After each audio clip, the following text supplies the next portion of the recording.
Bismillahirrahmanirrahim. Assalamualaikum warahmatullahi wabarakatuh. Alhamdulillahi rabbil alamin. Wassalatu wassalamu ala ashrafil anbiya'i wal mursalin. Nabiyyina wa habibina Muhammadin sallallahu alaihi wa ala alihi wa ashabihi. Wa man tabi'ahum bi ihsanin ila yaumiddin. وسلم تسليما كثيرا أما بعد. Hadirin yang semoga dirahmati oleh Allah Subhanahu wa taala, kembali kita bersyukur kepada Allah Subhanahu wa taala atas limpahan nikmat demi kenikmatan yang sampai detik ini kita masih merasakan kenikmatan-kenikmatan tersebut. Salawat dan salam semoga tetap tercurahkan kepada Nabi besar Muhammad sallallahu alaihi wasallam, kepada istri-istri beliau, anak-anak beliau, serta pengikut beliau dan sahabat-sahabat beliau. Ma'asyiral muslimin dan muslimat rahimani wa rahimakumullahu jami'an. Di kesempatan malam hari yang berbahagia ini, insyaallah kita akan melanjutkan kajian singkat hadis Arba'in An-Nawawiyah. Kita akan mulai dari hadis yang pertama, hadis yang begitu urgen, hadis yang begitu penting. Hadis yang dikatakan oleh Al-Imam Syafi'i bahwasannya sepertiga ilmu itu ada pada hadis ini. Iya, hadis yang diriwayatkan oleh Umar Ibn Khattab radhiyallahu anhu. Rasulullah sallallahu alaihi wasallam berkata, "Innamal a'malu binniyat wa innama likulli imri'in minhum ma nawa. Faman kanat hijratuhu ila Allah wa rasulihi fa hijratuhu ila Allah wa rasulih. Wa man kanat hijratuhu lidunya yusibuha aw imra'atin yankihuha fa hijratuhu ila ma hajara ilaihi." Hadirin, hadis ini dikatakan oleh Al-Imam Syafi'i rahimahullahu taala bahwasannya hadis ini adalah sepertiganya ilmu. Iya, karena hadis yang tadi sudah kita sebutkan mengajarkan kita betapa agungnya, betapa pentingnya kita niat di dalam melakukan amalan apapun. Sebelum kita melakukan amalan apapun, maka tanya diri kita untuk siapa kita mengerjakan amalan tersebut. Karena Rasulullah Shallallahu Alaihi Wasallam berkata, "Innamal a'malu binniyat." Amalan-amalan itu tergantung dari niatnya. Dan seseorang akan mendapatkan apa yang dia niatkan. Begitu urgennya perkara niat. Sampai-sampai Rasulullah Shallallahu Alaihi Wasallam pernah berkata kepada Sa'ad, "Wahai Sa'ad, ketahuilah bahwasannya apa-apa yang engkau infakkan di jalan Allah, yang engkau cari wajah Allah, yang engkau ikhlaskan karena Allah Subhanahu wa taala, maka engkau akan mendapatkan pahala dari amalan tersebut, dari sedekah tersebut, sampai apa-apa yang engkau berikan kepada istrimu." Pentingnya perkara niat di dalam melakukan satu amalan ibadah merupakan perkara yang begitu sangat diperhatikan oleh para ulama. Maka dari itu, banyak di antara mereka yang memulai karangan-karangan mereka dengan hadis ini, seperti Imam Bukhari, kemudian Imam Baghawi, kemudian imam-imam yang lainnya. Mereka membuka karangan mereka dengan hadis ini. Kenapa? Mereka ini sebenarnya ingin menasehati diri mereka agar ketika mengarang, ketika menyusun satu hadis, agar ikhlas karena Allah Subhanahu wa taala, agar menghadirkan niat. Karena amalan-amalan itu insya Allah akan mendapatkan pahala jika diniatkan karena Allah Subhanahu wa taala.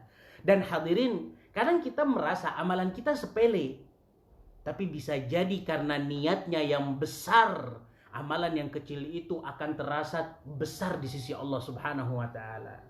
Sebagaimana yang dikatakan oleh para ulama, rubba amalin saghirin tu'azzimuhu niyyah. Berapa banyak amalan-amalan yang kecil, tapi karena niatnya baik, niatnya betul-betul karena Allah Subhanahu wa taala, maka amalan tersebut akan menjadi besar di sisi Allah Subhanahu wa taala. Kita lihat ma'asyiral muslimin dan muslimat yang semoga dirahmati oleh Allah Subhanahu wa taala. Maka dari itu, setiap dari kita sebelum melangkahkan kakinya untuk melakukan amalan ibadah apapun, entah ibadah yang nampak atau ibadah yang tak nampak, tawakal, takut, maka hendaknya seseorang memperhatikan niatnya agar dilakukan karena Allah Subhanahu wa taala. Entah itu perkara-perkara yang mendekatkan dirinya kepada Allah Subhanahu wa taala, jika diniatkan betul-betul ikhlas, maka dia akan mendapatkan pahala. Akan tetapi muncul satu pertanyaan, bagaimana Ustadz ketika seseorang melakukan perkara-perkara yang biasa? Artinya ya perkara-perkara yang sehari-seharinya, makan, minum, tidur. Apakah seseorang akan mendapatkan pahala dari amalan-amalan tersebut? Jawabannya iya, hadirin. Ketika orang itu di dalam melakukan amalan-amalan yang tadi biasa, entah tidur, makan, nyapu, bersihkan rumah dan yang lainnya, jika diniatkan karena Allah Subhanahu wa taala dan jika diniatkan agar menyemangati dia di dalam beribadah kepada Allah Subhanahu wa taala. Mungkin kita melihat ada orang yang makan karena memang lapar. Terus ada lagi orang yang makan karena ingin memperkuat dirinya agar bisa qiyamul lail, ingin melakukan perintah Allah Subhanahu wa taala, wa kulu washrabu, maka makanlah dan minumlah. Kita lihat bagaimana orang yang makan tadi itu berpahala jika dilakukan karena Allah Subhanahu wa taala. Akan tetapi ketika dilakukan hanya sebagai adat begitu saja, nggak akan dapat pahala. Maka dari itu al-mubahat tanqalibut ta'at. Perkara-perkara yang mubah itu bisa berubah menjadi amalan-amalan ketaatan kepada Allah Subhanahu wa taala. Kita lihat bagaimana perkara niat merupakan perkara yang diperhatikan oleh para ulama. Bahkan para ulama berkata tijarah, perniagaan yang begitu menguntungkan ya niat. Perniagaan yang begitu menguntungkan itu niat. Seseorang mungkin niat mau umroh, tapi karena ada uzur dia dapat pahala tuh ketika dia niat karena Allah Subhanahu wa taala, walaupun nantinya mungkin dia nggak jadi umroh. Maka dari itu hadirin, sebelum kita melakukan amalan apapun, niatkan karena Allah Subhanahu wa taala. Kemudian dari hadis di atas, Rasulullah Shallallahu Alaihi Wasallam mengajarkan kita bahwasannya yang namanya niat itu tempatnya di hati, nggak usah dilafadzkan, nggak usah diucapkan. Sebagaimana banyak di antara kita yang bersusah payah menghafalkan niat ini, niat itu, padahal ketika niat sudah tertancap pada diri kita, maka insya Allah itu sudah cukup. Karena ketika kita teliti, tidak ada hadis yang mengatakan bahwasannya ketika mau melakukan amalan ini kita harus mengucapkan nawaitu. Ketika kita harus sahur kita harus mengucapkan nawaitu. Enggak ada. Maka dari itu ketika para ulama berkata an-niyatu mahalluhal qalb, niat itu tempatnya berada di hati, wat talaffudzu biha, dan melafadzkan niat itu merupakan perkara yang diada-adakan. Maka hendaknya kita mencukupkan apa yang sudah diajarkan oleh Rasulullah Shallallahu Alaihi Wasallam. Kecuali kalau seandainya ada dalilnya, maka silahkan. Sebagaimana di haji dan umroh, ketika Rasulullah Shallallahu Alaihi Wasallam berkata labbaik Allahumma umratan. Walaupun sebagian ulama mengatakan ini bukan talafud, bukan melafadzkan niat, tapi ini menampakkan syiar Islam, sebagaimana seseorang ingin melakukan ibadah sholat, maka dia mulai dengan Allahu Akbar. Begitu juga ketika orang ingin memulai ibadah umroh dan ibadah haji, maka dia memulai dengan labbaik Allahumma umratan atau labbaik Allahumma hajjan.